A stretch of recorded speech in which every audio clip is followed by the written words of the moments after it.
Hello, in Chapter 10, we'll be looking at correlation and regression.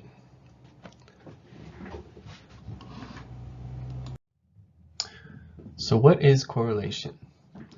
So when we're looking to see if two variables are correlated, we're trying to measure if there's a relationship between the two variables in the sense that one variable is affecting the outcome of another variable. So in this case, we'll consider two variables. One will be called the explanatory variable. Sometimes we'll refer to this as the predictor, and the other variable will be called the response variable. And this one we'll oftentimes refer to as the outcome variable.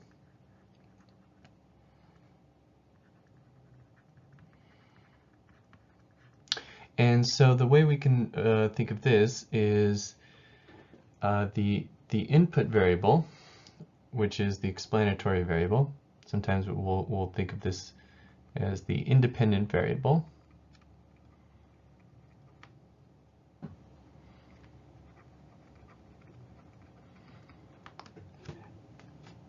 And the response variable would be the dependent variable.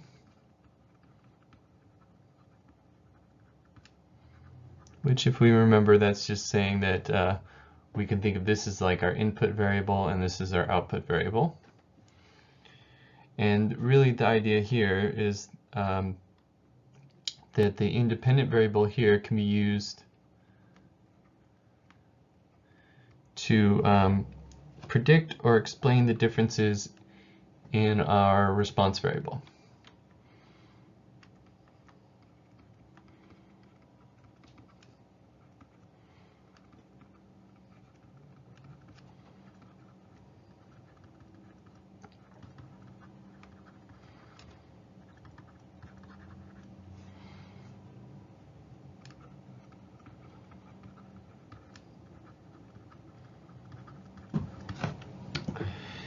Okay.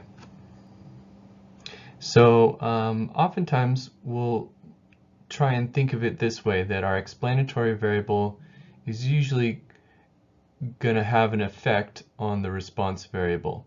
And that's our goal, is to essentially measure how strong an effect is this explanatory variable in allowing us to predict what's happening with our response variable. Okay, so to distinguish between the two variables, we can think about which of these two statements would make the most sense. Would it make more sense to say that the explanatory variable here explains the response variable? Then that would be essentially how they're being assigned. So let's look at an example. A researcher wants to examine whether babies fed on breast milk are more or less likely to be ill. So would it make more sense here to say that feeding a baby on breast milk causes resistance to disease, or the other way around, that resistance to disease causes a baby to feed on breast milk? So in this case, I would say this makes more sense, right? Having a resistance to a disease doesn't seem likely to be what causes a baby to feed on breast milk, right? That's usually something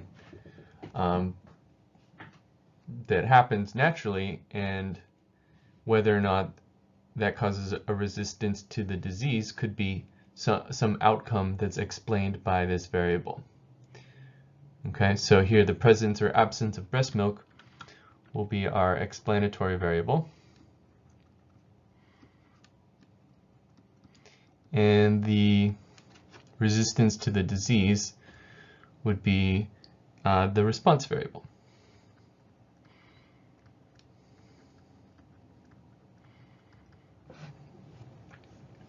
In the next example, an experiment was conducted to test the effects of sleep deprivation on human response times. So we can look at different levels of sleep. In other words, how many hours somebody sleeps or doesn't sleep, and see if that changes or has a relationship to their response times. Right? So we can think of here sleep deprivation, or maybe hours of sleep, could be our explanatory variable.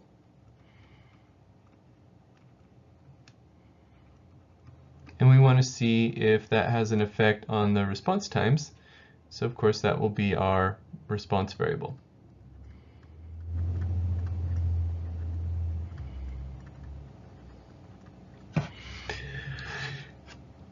Or in the next example, researcher Penny Gordon Larson and her associate wanted to determine whether young couples who marry or cohabitate are more likely to gain weight than those who stay single.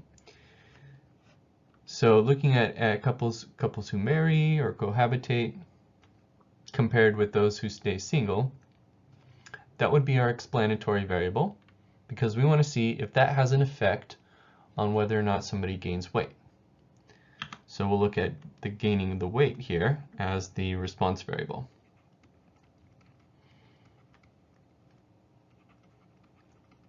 And that would be a response to the explanatory variable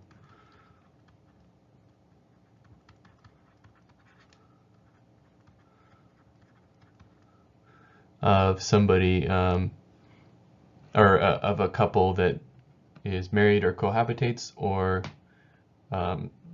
the people stay single. So single or married / living together.